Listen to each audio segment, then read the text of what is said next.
everyone, so I'm back with another case law video. In today's video, I'll be discussing about a recent case, that is Suresh Ramteke versus Sao Sumanbhai Pandurang Petkar. In this case, the Supreme Court underscored that the High Courts, when exercising their jurisdiction for second appeal under section 100 of the Civil Procedure Code 1908, should generally formulate the substantial question of law at an admission stage. However, if these questions are formulated at a later stage, the court must grant the parties an adequate time to address and respond to them before rendering a decision. 100 to 103 and Order 42 of the Civil Procedure Code 1908 deals with the provision of second appeal. Section 100 of the CPC allows for the filing of a second appeal in the High Court if the High Court determines that the case involves a substantial question of law.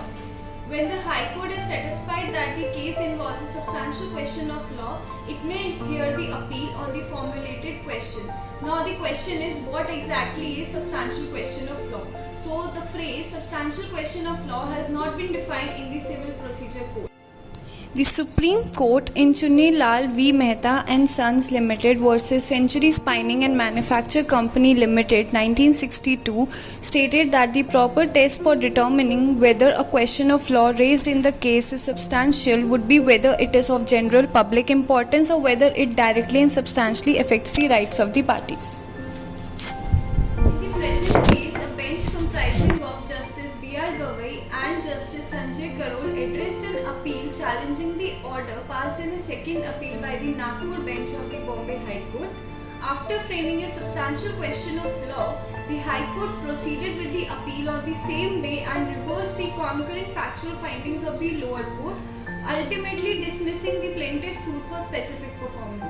The court referred to a series of judgments to highlight the process of second appeal, that it follows a step-by-step progression involving formulation of substantial question at the admission stage, subsequent admission hearing and issuance of a reasoned judgment after hearing.